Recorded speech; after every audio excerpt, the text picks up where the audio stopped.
ഭാരതത്തിൽ ഉത്ഭവം കണ്ട യോഗ ശാരീരികവും മാനസികവും ആത്മീയമായ തലങ്ങളെ സ്പർശിച്ച് ശരീരത്തിൻ്റെയും മനസ്സിൻ്റെയും മാറ്റം ലക്ഷ്യമിടുന്നു.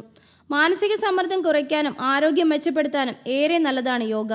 സമുദ്ര ആർട്സ് ആൻഡ് സ്പോർട്സ് ക്ലബിൻ്റെ നേതൃത്വത്തിൽ സമുദ്രതീരം ഓഡിറ്റോറിയത്തിൽ അന്താരാഷ്ട്ര യോഗ ദിനാചരണം സംഘടിപ്പിച്ചു. സമുദ്രതീരം ഡയറക്ടർ റുവൽ സിംഗിൻ്റെ അധ്യക്ഷതയിൽ ഈശ്വര പ്രാർത്ഥനയോടെ യോഗ നടപടികൾ ആരംഭിച്ചു. യോഗ ദിനം കൂടിയാണ് നമുക്ക്.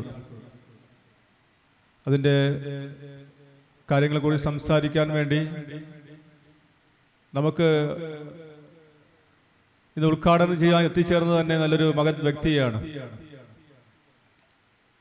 നമുക്ക് ഇന്ത്യയിൽ അപ്പുറം വിദേശ നാടുകളിൽ സഞ്ചരിച്ച് വിദേശികൾക്ക് വേണ്ടുന്ന യോഗാഭ്യാസങ്ങൾ സംഘടിപ്പിക്കുവാനും അദ്ദേഹത്തിന് മാത്രമല്ല അദ്ദേഹത്തിൻ്റെ കുടുംബത്തിനും കഴിയുന്നുവെന്ന് പറയുമ്പോൾ ഏറെ വലിയ കാര്യം തന്നെയാണ്. സമുദ്രതീരം പ്രസിഡന്റ് ശരത്ചന്ദ്രൻ പിള്ള ചടങ്ങിന് സ്വാഗതം ആശംസിച്ചു. നമ്മുടെ ജീവിതത്തിലൊരു നല്ല യോഗ ക്ലാസ്, നമ്മുടെ ജീവിതത്തിൽ യോഗ എന്ന് പറഞ്ഞാൽ ഏറ്റവും നല്ല ഒരു കാര്യമാണ്. അവിടെ ആരോഗ്യത്തിനും മനസമാധാനത്തിനും മറ്റുമായിട്ട് നമ്മൾ യോഗ ക്ലാസ് അത്യാവശ്യമാണ്. ആ ക്ലാസ് ആണ് ഇന്നിവിടെ എടുക്കുന്നത്. പ്രശസ്ത യോഗാചാര്യനും മാതാ ടിറ്റു യോഗാശ്രമം പ്രിൻസിപ്പലുമായ സനാതനൻ കനകദാസ് ഉദ്ഘാടനം ചെയ്ത് സംസാരിച്ചു.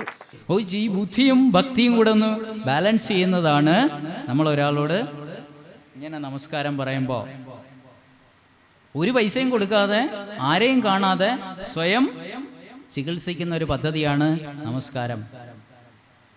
കൊറോണ വന്നപ്പോൾ അത് വീണ്ടും പോപ്പുലറായി.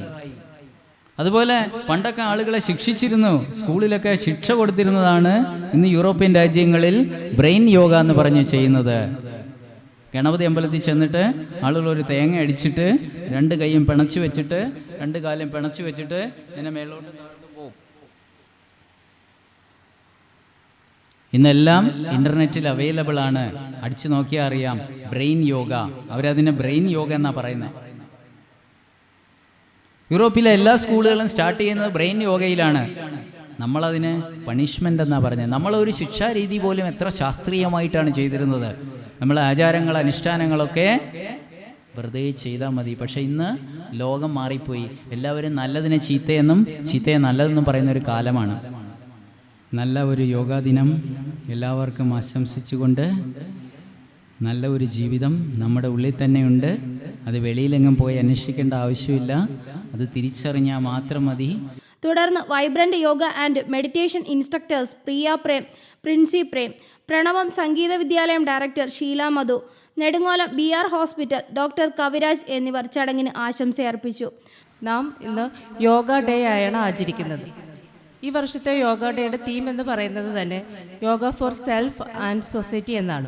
യോഗ നമുക്കും സൊസൈറ്റിക്കും സമൂഹത്തിനും വേണ്ടി എന്നാണ് ഈ വർഷത്തെ യോഗയുടെ തീം എന്ന് പറയുന്നത് തന്നെ.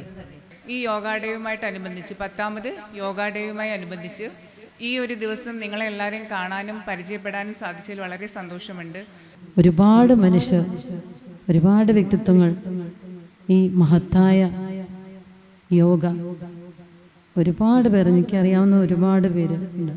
അപ്പോൾ അവർ ഇത് അനുഷ്ഠിച്ചു പോകുന്നതിലെ ഓരോ ക്ലാസ്സുകളും നമുക്കൊരുപാട് ഗുണങ്ങളുണ്ടാവും. നമ്മുടെ ശാരീരികവും മാനസികവുമായ ആരോഗ്യത്തെ ഒരുപാട് സന്തുലിതമാക്കി നമുക്ക് നല്ല ആരോഗ്യം വീണ്ടെടുക്കുവാൻ സാധിക്കും. തീർച്ചയായും നിങ്ങളുടെ മനസ്സും അതുപോലെ തന്നെ ശരീരമൊക്കെ നല്ല ഷാർപ്പും നല്ല സ്ട്രെങ്തിനും ആവട്ടെ. ഇതൊരു നല്ലൊരു തുടക്കമാവട്ടെ എന്ന് ഞാൻ ആശംസിക്കുന്നു. തുടർന്ന് യോഗാചാര്യൻ സനാതനൻ കനകദാസിന് സമുദ്രതീരം ഡയറക്ടർ റുവൽ സിംഗ് സ്നേഹോപഹാരം നൽകി. യോഗയുടെ പ്രയോജനങ്ങൾ നിങ്ങളുടെ പാതയ്ക്ക് പ്രകാശമാവുകയും ജനങ്ങളുടെ ജീവിതത്തിൻ്റെ എല്ലാ മേഖലകളിലും വ്യാപിക്കുകയും ചെയ്യട്ടെ. ശാന്തവും ശക്തവുമായ ഒരു അന്താരാഷ്ട്ര യോഗാദിനം ആശംസിക്കുന്നു.